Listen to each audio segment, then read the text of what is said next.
عاصمة رياضية غفران بالخير هربت من البعثة نتاعها في أوسلو. وهذه مش أول مرة تصير حاجة كمان هكا. برشا رياضيين كيف هربوا في السابق من بعثاتهم أو حرقوا. نتفكروا مثلا الحارس نتاع سي اس اس، نسيت اسمه، محمد علي شعبان، محمد علي يظهر لي، اللي حرق في فلوكا. نتفكروا فما فريق كروي كامل من غاردينيه وقتها زاد حرق. فما حتى شكون حرق ولا يلعب تحت الدرابو نتاع الدولة اللي مشى لها، كيما كل مصارع اللي مشى لاستراليا، الحكيري ولا الفكيري، حسين الفكيري، ولا يلعب مع استراليا بعد ما حرق. فالحكايه دي ماشي جديده وتصير برشا مرات. الموضوع هذا بالطبيعه يسبب برشا احراج للدوله التونسيه.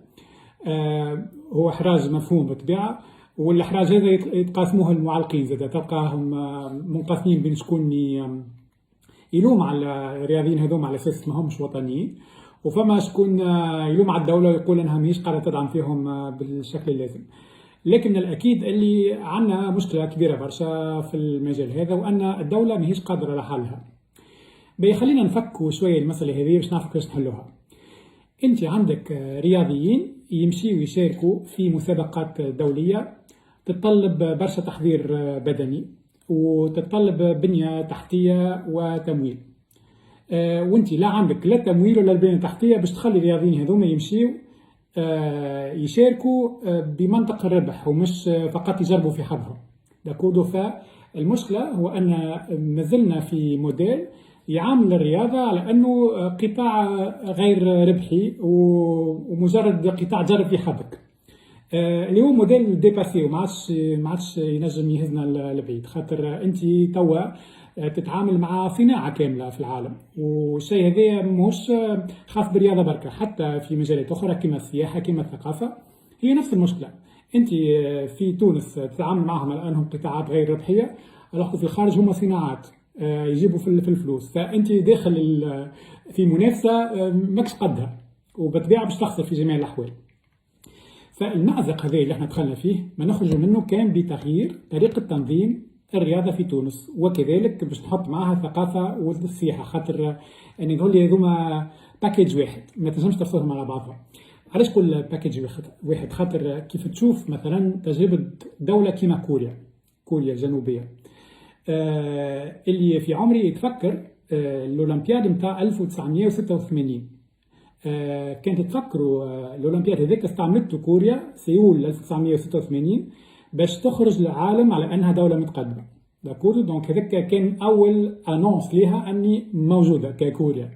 وشنو عملوا براندينغ ناسيونال، معناتها كانت تفكروا الماسكوت النمر هذيك اللي تو في ذهني، تصور بعد 30 سنه مازلت نتفكرها.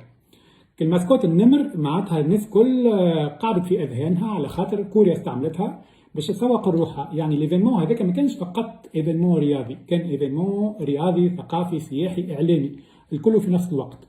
وما نتصورش انها كوريا كانت قادره باش تعمل حاجه كيما هكا اذا كان فيها وزاره تعطي في دي سيبفونسيون تاع $100 و$200. لا، هي خلقت صناعه رياضيه، وذاك الشيء اللي خلاها تنجم تطور روحها في المجال هذا وتطور كذلك من قدرات الرياضيين نتاعها. فهذا اللي مطلوب منا احنا في تونس. احنا محتاجين باش نخلقوا صناعه رياضيه، والشيء هذا يبدا اولا كما قلت دمج الرياضه والسياحه والثقافه في شيء واحد، في باكج واحد، في براندينغ واحد نتاع تونس، يكون موجه نحو تسويق الوجهه التونسيه عبر اشياء يفكرون بها الناس. يعني يلزم نتفاهموا على شنو الحكايه اللي نحكيوها. يعني وقت اللي نشاركوا في مسابقات رياضيه، وقت اللي نعملوا فيلم، وقت اللي نعملوا غنايه، وقت اللي يجيبوا سياح، لازم يجيوا على اساس حاجه هما يعرفوا تونس عليها، فهمت؟ وتكون القصه هذيك حاجه اللي احنا متفاهمين عليها كتوانسه. هذه البراندينغ بتاع تونس كوجهه معينه، هذه حاجه اساسيه. الحاجه الثانيه هو ان يلزمنا كل استثمار عمومي او خاص في القطاعات هذوما يكون موجه بشكل يخدم القطاعات الثلاثه في نفس الوقت. يعني مثلا انت تنجم كتونس تنظم وتطمح باش تنظم، اون كومونس بشويه، ننظموا العاب متوسطيه تحت شعار اوروبا تلتقي بافريقيا.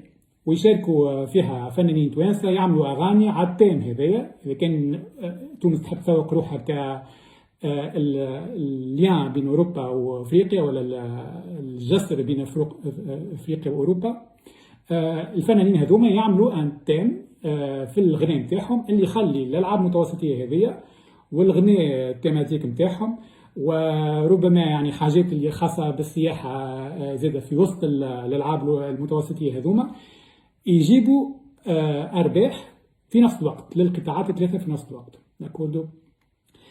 وثالث حاجه لازمنا سياسه رياضيه جديده، سياسه رياضيه جديده تخرج من منطق السوبونسيون والدعم نتاع الاداره العموميه وتدخل في منطق الربح بخلق ما يعبر عنه بال الكرياتيف اندستريز، الصناعات المبتكره، كما مثلا ديزابليكاسيون ديجيتال موجهين نحو اللي فان نتاع رياضيين معينين ولا رياضات معينه، اللي تخلي فما السورس نتاع مدخول جايه من الابليكاسيون هذيك، مش فقط من بيعانه الساكن ولا حوايج